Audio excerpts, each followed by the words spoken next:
अस्सलाम वालेकुम dear viewers. आज जो टॉपिक हम डिस्कस करने जा रहे हैं वो है 5.3 मतलब एलिमेंट नंबर 5 का थर्ड टॉपिक है रेडिएशन।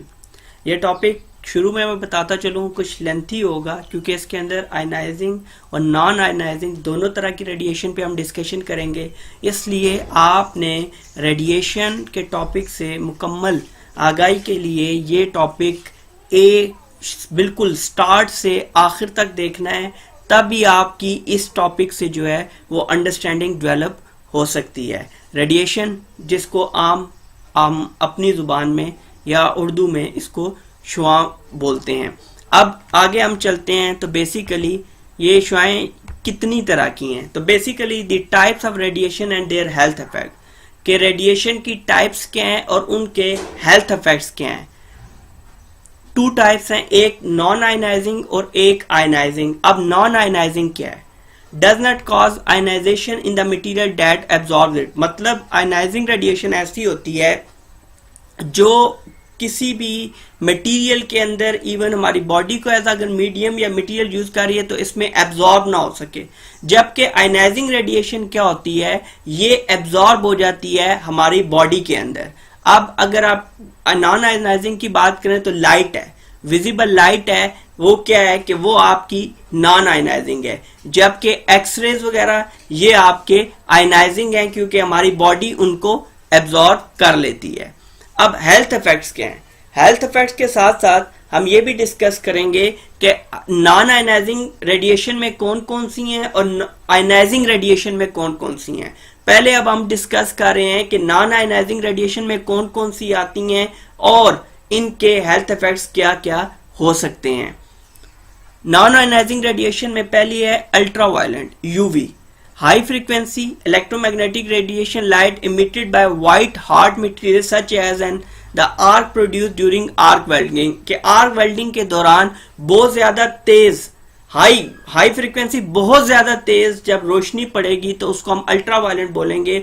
बेसिकली अल्ट्रावायलेंट उस सेंस में आप कंसीडर कर लें कि जो बेसिक हमारे 7 रंग होते हैं, इनसे ज्यादा जब रंग रोशनियां हमारी मुख्तलिफ रंगों की हमारी आंखों तक पहुंचती हैं तो वो हमारे लिए अल्ट्रावायलेंट है, क्योंकि बेसिक प्राइमरी कलर तो हमारी आईज आसानी से एक्सेप्ट कर लेती हैं, लेकिन इतने बड़े पैमाने पर इतनी हाई फ्रिक्वेंसी के साथ अगर लाइट आएगी तो वो हमारी आंखों के लिए काबिल कबूल नहीं होगी। तो आर्क वेल्डिंग के नतीजे में जब आर्क वेल्डिंग हो रही होती है तो उस दौरान ऐसी लाइट्स का सामना करना पड़ता है, इसीलिए वेल्डिंग के लिए बाकायदा पूरे का पूरा फेस वाइजर जो है या से अलग से वेल्डिंग हेलमेट यूज किया जाता है।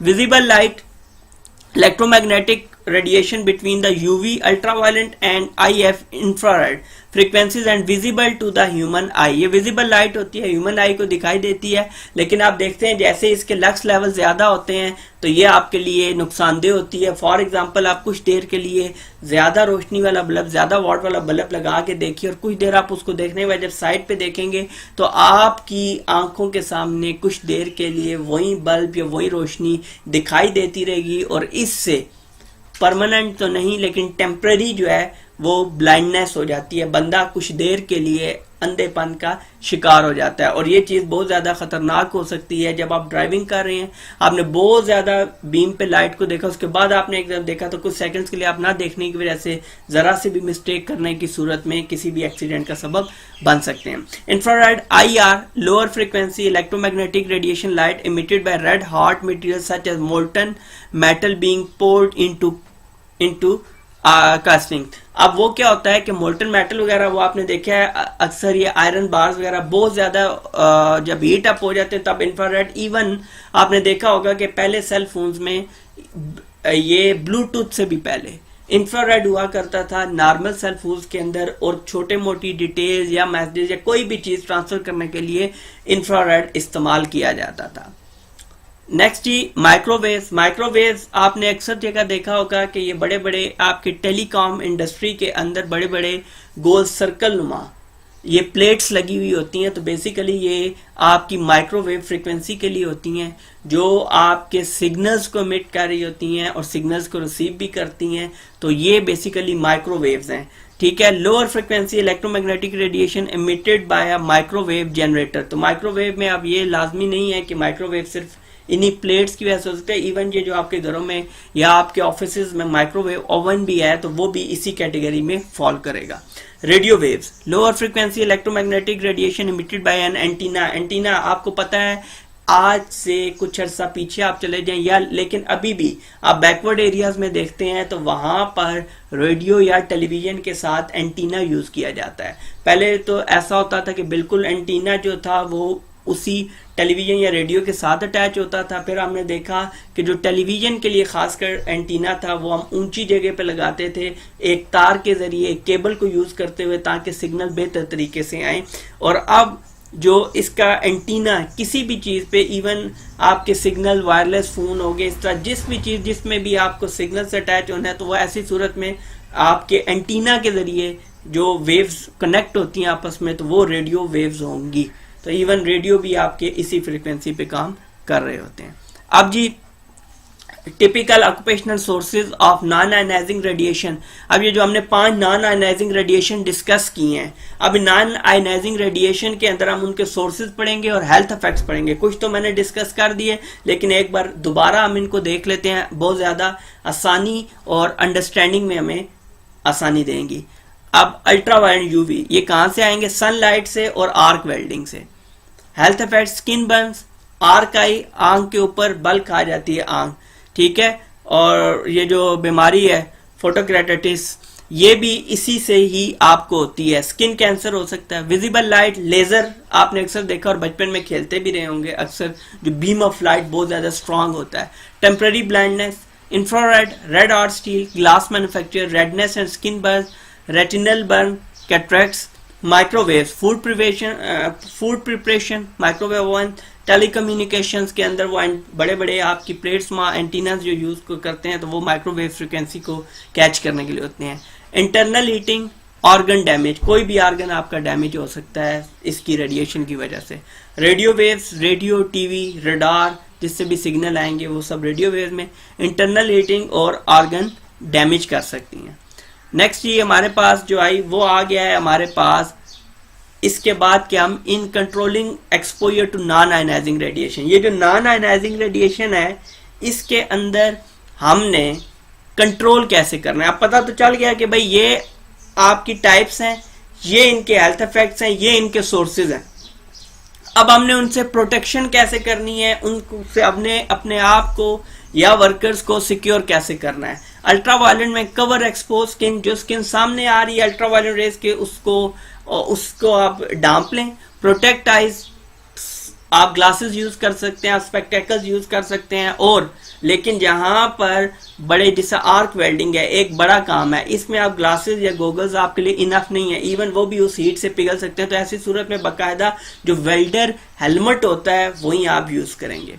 विजिबल लाइट लेजर्स के लिए low class, avoid shining in eyes, high class eye protection, shielding, non reflective surfaces. Non reflective surfaces से मुराद वो है कि ऐसी जगह जिससे ये रिफ्लेक्ट होके आपकी जानिब ना आए। Infrared cover expose skin, protect eyes. Microwave safe distance, मतलब जिस जगह पे ये लगे हुए हैं या जहां से ये आपकी रेडिएशन एमिट कर रहे हैं या रेडिएशन कलेक्ट कर रहे हैं, मतलब आपस में कनेक्शन बनाने के लिए माइक्रोवेव्स, तो ऐसी सूरत में आप इनसे दूर रहेंगे। आइसोलेट एंड लॉक ऑफ, और ये ऐसी जगह पे हो जिस जगह पे हर वर्कर की एक्सेस ना हो कि उसके नतीजे में उसको कोई प्रॉब्लम ऐसी हो। Radio waves, safe distance, isolate and lock of. आगे चलते हैं जी। टाइप्स ऑफ हमने जो डिस्कस की थी, हमने डिस्कस की types of non ionising radiation, जिसमें हमने डिस्कस किया 5 उसकी जो टाइप्स थी, फिर उनके जो सोर्सेज थे वो डिस्कस किए, फिर हमने उनके हेल्थ इफेक्ट्स डिस्कस किए, फिर हमने उनसे बचाव के तरीके डिस्कस किए। अब हम डिस्कस कर रहे हैं आयनाइजिंग रेडिएशन, जो हमारी बॉडीज एब्जॉर्ब कर सकती हैं या कोई भी मटेरियल एब्जॉर्ब कर सकता है। इसमें 5 तरह के। Number 1 alpha particles, smoke detectors and science labs, ये जो आपके यूज होते हैं स्मोक डिटेक्टर के तौर पे, धुएं शुएं को जो आपको डिटेक्ट करके देते हैं आग के धुएं को।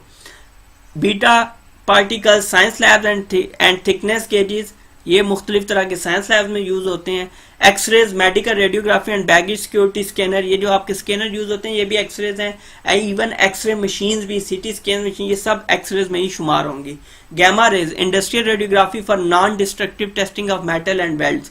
अच्छा, मेटल्स एंड वेल्ड्स, क्या आपने कहीं पे वेल्डिंग की, ज्वाइंट किया, ये नॉन डिस्ट्रक्टिव टेस्टिंग, इसको आम जुबान में जो क्वालिटी टेस्ट करते हैं मैकेनिकल के अंदर वो जानते होंगे, इसको बोलते हैं एनडीटी, नॉन डिस्ट्रक्टिव टेस्टिंग, जिसमें रेडियोग्राफी के जरिए चीजों के जॉइंट्स को, वेल्ड को चेक किया जाता है कि आया वो ठीक हैं या कि नहीं। ऐसी सूरत में हम इस किसी भी ऑब्जेक्ट को अलग करके, तोड़ के या इस तरह से नहीं देखेंगे, बल्कि उसको ओवरऑल हम इस तरह से देखेंगे कि रेडिएशन के जरिए हम उनकी टेस्टिंग करेंगे कि ये जो मेटल्स हैं या जो वेल्ड्स हमने लगाए हैं ये आया प्रॉपर हैं या कि नहीं।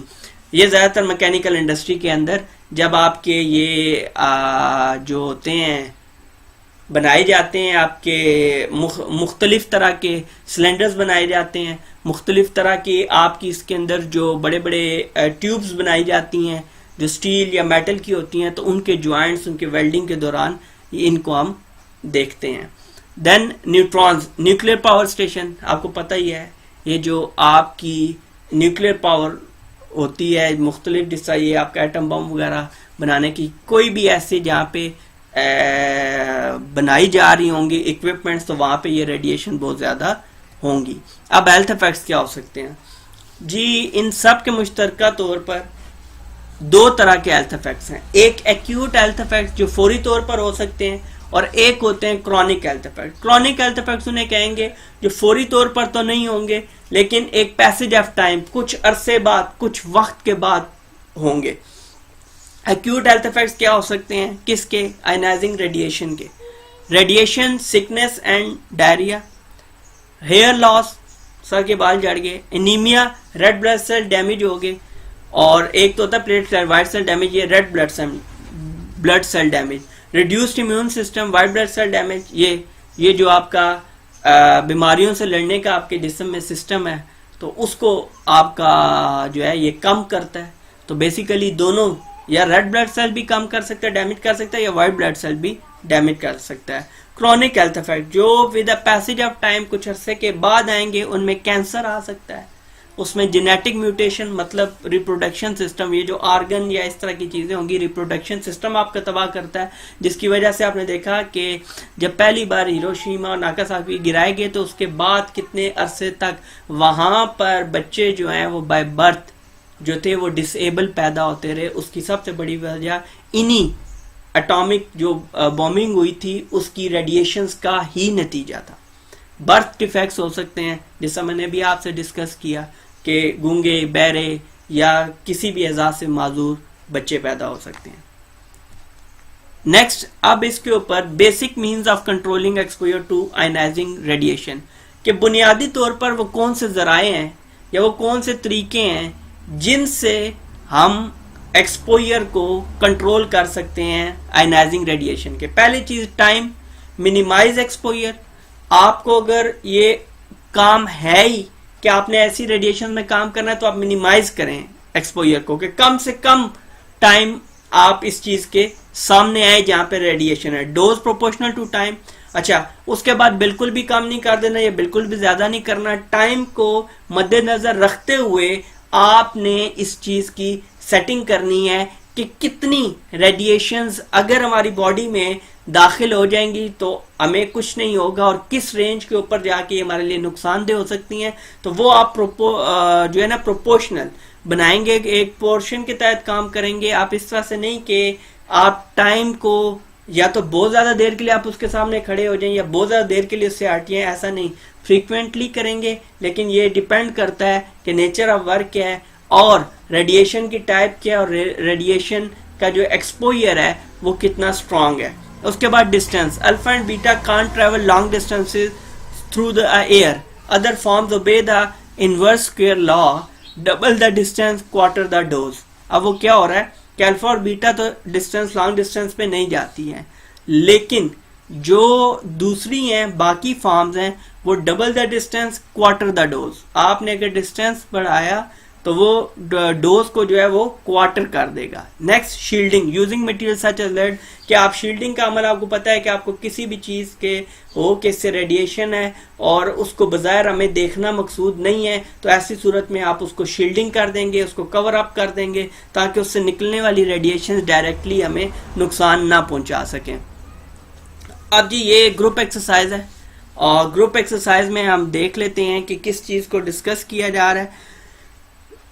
अब ग्रुप एक्सरसाइज ऐसी है, इसको माइट भी आप डिस्कस करके अगर मुझे भेजते हैं अंडरस्टूड है, वरना इसको हम यहीं पे ही देख लेते हैं। A pregnant women is need of an x-ray for a suspected broken bone, कोई हड्डी वगैरह टूट गया, अब उसकी एक्सरे। अब ये प्रेग्नेंट वुमेन ही क्यों आई, इसकी वजह ये है कि he is going she is going to give a birth to a child, तो अब वो चाइल्ड के लिए जो है रेडिएशन वो कोई ठीक चीज नहीं है। Discuss the control measure in the x-ray department of hospital using time distance shielding to structure your answer, मतलब कि आप एक्सरे जो रेडियोलॉजिकल डिपार्टमेंट होता है हॉस्पिटल का, उसके अंदर आप इस चीज को, ये नहीं कि आम मरीजों की तरह उसका एक्सरे हो जाएगा, बल्कि आप इस चीज को मद्देनजर रखेंगे कि जो बच्चे की बर्थ होने वाली है, कहीं वो बच्चा या जो प्रेगनेंसी है वो कहीं इन रेडिएशंस की वजह से प्रॉब्लम में ना आ जाएं या कोई और प्रॉब्लम ना हो। तो ऐसी सूरत में हम प्रिकॉशनरी मेजर के लिए पहले एक डिस्कशन करेंगे कि कैसे हम कंट्रोल कर सकते हैं, और कंट्रोल करने के लिए जो 3 तरीके हैं, टाइम डिस्टेंस शील्डिंग, अब इसमें से कौन सा तरीकाकार बेहतर है और कौन सा तरीका हम कैसे यूटिलाइज कर सकते हैं। बेहतर यही होगा कि अगर आप एक पैराग्राफ की शक्ल में 2-2 लाइनों में तीनों चीज़ों को डिस्कस करके अगर भेज दें, टाइप करके उसको पीडीएफ में कन्वर्ट करके, ताकि मैं आपको सजेशंस और कमेंट्स दे सकूं, तो वो बहुत ही ज़्यादा हमारे लिए इसके लिए बेहतर होगा। देन जी अब आयनाइजिंग रेडिएशन का मेजर करने के याद रखिएगा, बुक में मेंशन नहीं होगा, आपका जो आपका मीटर या टूल यूज होता है टू मेजर रेडिएशन, उसको हम बोलते हैं गीगर मीटर। उसको हम क्या बोलते हैं, गीगर मीटर। गीगर मीटर बोलेंगे उसको जिससे हम रेडिएशन मेजर करते हैं, गीगर मीटर। ठीक हो गया। Dose limits on exposure general public less than 1 microsievert per year, workers less than 20 microsievert per year. पहली तो बात ये समझ लें कि 1 माइक्रोसीवर्ट आम बंदा और 20 माइक्रोसीवर्ट एक वर्कर जिसने रेडिएशन में काम करना है वो 1 साल में ले सकता है। तो अब यहाँ पे एक इशू है, इशू ये है कि 1 लेस देन 1 माइक्रोसीवर्ट का मतलब ये है कि माइक्रोसीवर्ट इसका मतलब है बहुत बड़ी यूनिट है, बहुत बड़ी मेजरमेंट की इकाई है रेडिएशन को मेजर करने के लिए। तो याद रखिएगा इसके लिए जो छोटी जो नॉर्मल हम इकाई या यूनिट यूज करते हैं टू मेजर रेडिएशन, वो मिली रैम होती है। उसको हम क्या बोलते हैं, मिली रैम। मिली रैम बेसिकली रेडिएशन की नॉर्मली यूज होने वाली आपकी मेजरमेंट यूनिट है। माइक्रोसीवर्ट बहुत बड़ा यूनिट है।